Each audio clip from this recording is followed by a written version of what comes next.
नमस्कार, मैं नेहा शर्मा आपके साथ और आप देख रहे हैं जस्ट इंडिया। खबरों के प्रायोजक हैं Oscar super speciality hospital and trauma centre. Model Divya Pahuja की हत्या से जुड़ी किसी भी कड़ी को एसआईटी नहीं छोड़ रही है। एसआईटी की ओर से होटल मालिक अभिजीत के घर जो 2 पिस्तौल बरामद की गई थी, उसे और उसके पीएसओ की एक पिस्तौल को फोरेंसिक जांच के लिए लैब भेजा गया है। मामले की जांच पर एसआईटी को इस बात की आशंका है कि हथियारों से भी वारदात को अंजाम दिया जा सकता है। एसआईटी की ओर से रोहतक के रहने वाले पीएसओ प्रवेश की निशानदेही पर जिन हथियारों को बरामद किया गया है, उन्हें हत्या से जोड़कर देखा जा रहा है। मॉडल दिव्या पाहुजा की हत्या के मामले में गिरफ्तार आरोपी होटल मालिक अभिजीत के पीएसओ प्रवेश की 1 दिन की पुलिस रिमांड पूरी हो गई है। आपको बता दें कि रोहतक के सदर थाने में उसके खिलाफ अलग अलग 18 मामले दर्ज हैं। एसआईटी की ओर से उसकी गिरफ्तारी की सूचना रोहतक पुलिस को भी भेज दी है। 1 दिन की पुलिस रिमांड पूरी होने के बाद उसे अदालत में रविवार को पेश किया गया है, जहां पर उसे 14 दिन की न्यायिक हिरासत में भौंसी जेल भेज दिया है। 22 जनवरी को लेकर सीएम मनोहर लाल ने एक बड़ी घोषणा की है। सीएम खट्टर ने कहा है कि 22 तारीख को हरियाणा में शराब की दुकानें बंद रहेगी और ड्राई डे रहेगा, यानी पूरे दिन शराब की दुकानें बंद रहेगी। विश्व हिंदू परिषद समेत कई अन्य हिंदू संगठनों ने 22 जनवरी की छुट्टी के लिए भी सरकार को पत्र भेजा हुआ है। अभी इस पर फैसला नहीं हुआ है। 22 तारीख को एक आह्वान किया गया कि हर परिवार अपने घर में दीपोत्सव करे सायंकाल, और 11 बजे से लेकर के 1 बजे तक वो जहाँ भी है वो लाइव जुड़े।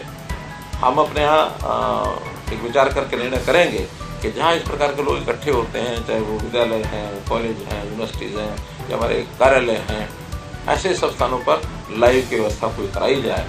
2 घंटे का सिर्फ 11 से 1 राममय वातावरण 22 तारीख को हो, इस प्रकार का हर प्रकार के संभव किया जाए। निश्चित रूप से हो रहा है, और मैंने एक जगह बताया भी है कि ड्राई डे की डिमांड करने वाले 2-3 लोग मेरे पास ऐसे आए जो सेवन करते हैं मटे का। वो कहते हैं जी उस दिन तो बेशक बंद कर दो, हम भी राम जी के नाम से शायद हमारे जीवन में कोई अच्छाई आ जाए। 8 साल पहले विधानसभा अध्यक्ष ज्ञान चंद गुप्ता की मांग पर सीएम मनोहर लाल ने पंचकूला सेक्टर 16 में आयोजित रैली में मेडिकल कॉलेज बनाने की घोषणा की थी। जहां मेडिकल कॉलेज बनाया जा रहा है, वह भूमि माजरी चौक से यमुनानगर राष्ट्रीय राजमार्ग पर जाते वक्त घग्गर पुल पार कर बाई और मुख्य सड़क से करीब 1 किलोमीटर की दूरी पर है। मनोहर लाल ने सोमवार को पंचकुला में बनने वाले HSVP मेडिकल कॉलेज और अस्पताल का नींव पत्थर रखा। इसके अलावा सीएम ने यवनिका टाउन पार्क सेक्टर 5 में दूसरे पुस्तक मेले का उद्घाटन किया। जो पुस्तक समझ में आए, भाषा हिंदी समझ में आए हिंदी पढ़ो, उर्दू समझ में आए पढ़ो, इंग्लिश समझ में अच्छी तो इंग्लिश भी पढ़ो। इंग्लिश पढ़ना मना नहीं है, लेकिन लोक दिखावे के लिए कुछ नहीं करना। पुस्तक में से जो हमको ज्ञान प्राप्त करने के लिए सुलभता हो, कई बार अधूरा ज्ञान अल्प ज्ञानी व्यक्ति कुछ का कुछ कर बैठता है। मैं अभी उर्दू के स्टॉल पर गया तो मैंने उनको बताया कि एक वाक्य बोला, वो सब सहमत हो गए उससे। वो वाक्य है, नुक्ते के हेर फेर से खुदा जुदा हो जाए, जुदा खुदा हो जाए। ये उर्दू का वाक्य है। एक नुक्ता ऊपर लगा दो तो जुदा बन जाएगा, वो नीचे लगा दो तो जुदा बन जाएगा। अक्षर ज्ञान और भाषा ज्ञान का होना भी पुस्तक पढ़ने के लिए जरूरी है, और जितना अच्छा ज्ञान से पुस्तक पढ़ेंगे आपके जीवन को बहुत लाभ होगा। आज के इस अवसर पर हमारे जितने विभाग हैं, यानी केवल ऊर्जा विभाग नहीं तो 6-7 विभागों ने मिल करके दूसरा ये मेला पुस्तक मेला है। पिछले साल भी लगाया था, इस साल भी लगाया है, और मैं तो अच्छा मुझे प्रभावशाली ये मेला लगा। हरियाणा के गृह एवं स्वास्थ्य मंत्री अनिल विज ने अंबाला छावनी की शास्त्री कॉलोनी के शिव मंदिर में पहुंचकर मंदिर परिसर में साफ सफाई की है और प्रभु का आशीर्वाद लिया। विज ने गत दिवस अंबाला में आयोजित राम यात्रा के दौरान लोगों से आह्वान किया था कि 22 जनवरी को अयोध्या के राम मंदिर में प्राण प्रतिष्ठा से पहले प्रतिदिन धर्म स्थलों में जाकर साफ सफाई करें, जिससे मन शुद्ध होगा। और इसी उद्देश्य के साथ आज प्रातः मंदिर में पहुंचकर उन्होंने स्वयं इस कार्य की शुरुआत करते हुए साफ सफाई की। इस दौरान पत्रकारों से बातचीत करते हुए उन्होंने कहा कि 22 जनवरी तक, जिस दिन अयोध्या राम मंदिर में प्राण प्रतिष्ठा होनी है, उस दिन तक सारे देश को अपने आप को तैयार करना चाहिए। साथ ही उन्होंने कहा कि 22 जनवरी तक सारे मंदिरों में भी आयोजन किए जाएंगे। प्राण प्रतिष्ठा होनी है, उस दिन तक सारे देश को अपने आप को तैयार करना,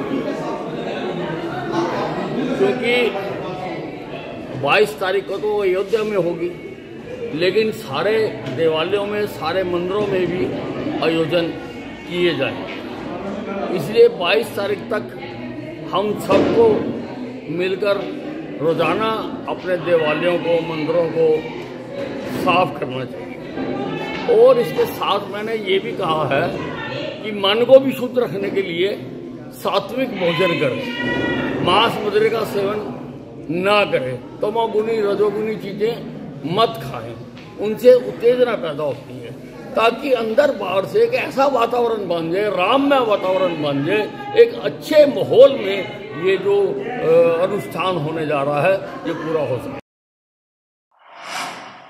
कुश्ती को लेकर चल रही सियासी जंग ने हरियाणा कुश्ती संघ को रमेश बोहर के रूप में नया चेहरा दिया है।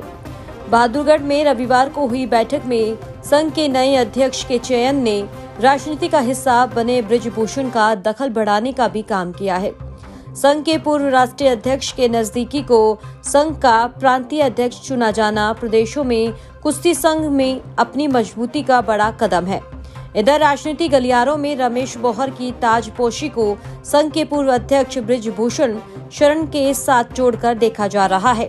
एक ओर जहां विपक्ष राजनीति तिगड़म में लड़ा रहा है, तो वहीं बृजभूषण ने प्रदेशों में कुश्ती संघ में अपनी मजबूती के रूप में बड़ा कदम बढ़ा दिया है। देखिए, पहलवानों को तो बहुत ज्यादा नुकसान हुआ है। अभी 1 मिनट भी वापस नहीं आती। पहलवानों को तो 1 साल वापस किसी भी सूरत में नहीं सकता। न कोई नेशनल हुआ, न बच्चों को ग्रांट मिली, न उनके वजीफे मिले, न फर्स्ट सेकंड जो आया करते उनके आने के बाद कैश अवार्ड थे और नौकरी के लिए जो वो सब खत्म हो चुके हैं। तो अभी कोशिश करेंगे कि हम उनकी भरपाई करने के लिए अच्छे स्तर पर काम करें। देखिए, कवर करने के लिए 5-5, 6 नेशनल होते थे 1 साल में, और भी कोशिश करेंगे कि हम 1 साल नहीं तो 2 साल में हम इसको कवर कर लें। हर प्रक्रिया होती है और संविधान के तहत मेरे को अध्यक्ष बनाया गया है और संविधान के तहत हम बच्चों का पूरा भला करने का प्रयास करें। उच्च न्यायालय, सुप्रीम कोर्ट ने, उच्चतम न्यायालय ने फैसला कर दिया कि चुनाव कराओ। चुनाव आपको सभी को पता है कि 40-7 के अंतर से बबलू हमारे माननीय अध्यक्ष हैं, वो विजय हुए हैं। और अभी WFI को कोई भंग नहीं कर सकता, भारत सरकार भी भंग नहीं कर सकती, क्योंकि ये UWW के अंदर आता है और कुछ अड़चने हैं वो दूर हो जाएंगी और सुचारू रूप से कुश्ती दोबारा जल्दी से प्लेटफॉर्म पे आए। करनाल में 1 सप्ताह पहले हुई पहलवान की मौत के मामले में पुलिस ने नया खुलासा किया है।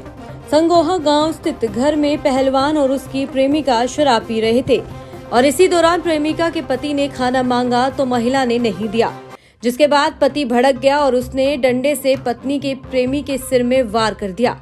बाद में जब पता चला कि पहलवान की मौत हो गई है तो दंपति ने सबूत मिटाने का प्रयास किया।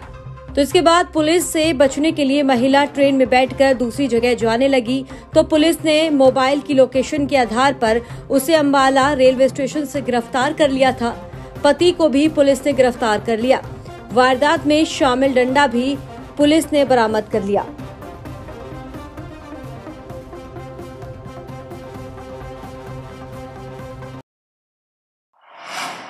खराब मौसम के चलते फ्लाइट के लेट होने का सिलसिला लगातार जारी है। इस बीच दिल्ली में एक विमान की उड़ान भरने में देरी को लेकर एक यात्री इतना नाराज हो गया कि उसने फ्लाइट के कैप्टन पर ही हमला बोल दिया।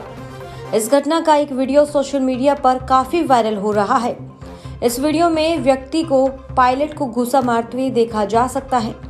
विमान सुरक्षा एजेंसी ने इस घटना का संज्ञान लिया है और मामले की जांच शुरू कर दी है। बताया गया है कि यह घटना तब हुई जब पायलट माइक्रोफोन पर यात्रियों को दिल्ली से गोवा जा रही फ्लाइट के कोहरे के चलते लेट होने की जानकारी दे रहा था। हम कितनी देर से बैठे हैं?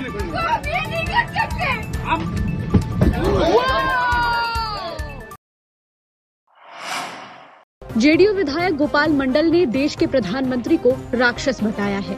उन्होंने कहा नीतीश कुमार को कन्वेनर बनाने से काम नहीं चलेगा, उनको प्रधानमंत्री उम्मीदवार घोषित करना चाहिए। नहीं तो भारतीय जनता पार्टी तो ऐसी पार्टी है, तिगनेबाजी करके चुनाव जीत जाएगा। तब की बार यही समझिए हिंदुस्तान को बर्बाद कर देगा।